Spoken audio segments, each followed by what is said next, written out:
Hi, my name is Amandeep, and in this video, I'm going to discuss how to write a perfect conclusion in a writing task, or specifically how to write a perfect conclusion in the IELTS writing task 2, which is the writing essay. Now, conclusion is the last paragraph in a writing essay, and it is indeed the last chance for you to write something and the last chance to present your knowledge, or even the last chance to make an impression over the reader. So don't make mistakes in conclusion and always follow a very set and structured pattern. Now the conclusion has a very defined and structured pattern, and we should understand all the necessary elements in the conclusion.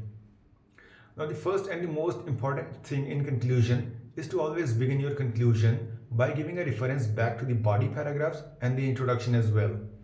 Well, this is really important because it develops a connection of your conclusion with the other paragraphs in the essay.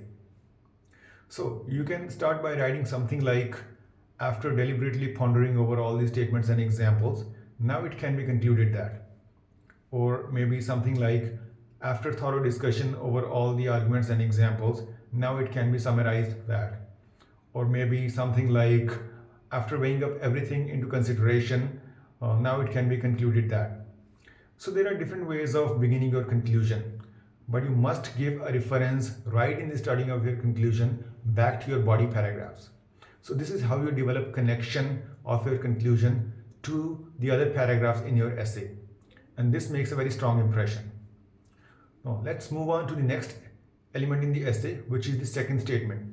The second statement in the conclusion is your actual conclusion, which means that you will not be discussing any arguments, examples, or surveys which you might have been discussing until now in your body paragraphs. But now you are at the conclusion. So it is the time to simply combine and consolidate all of your arguments, examples, as well as surveys into one statement. Now this is the result. This is the result of all the arguments, examples, and surveys. And this factual statement is the actual conclusion. So do write the factual statement, which is a combination or a consolidation of all the arguments, examples, and surveys.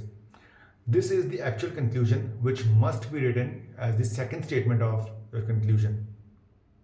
Now, once this is done, move on to the last statement in the conclusion, which is to offer an advice or a recommendation.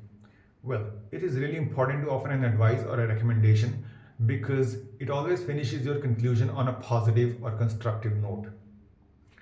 Perhaps this advice or recommendation can be for the government, depending on the nature of the essay, or maybe it can be a simple suggestion for the students, or it can be like an advice for the society in general.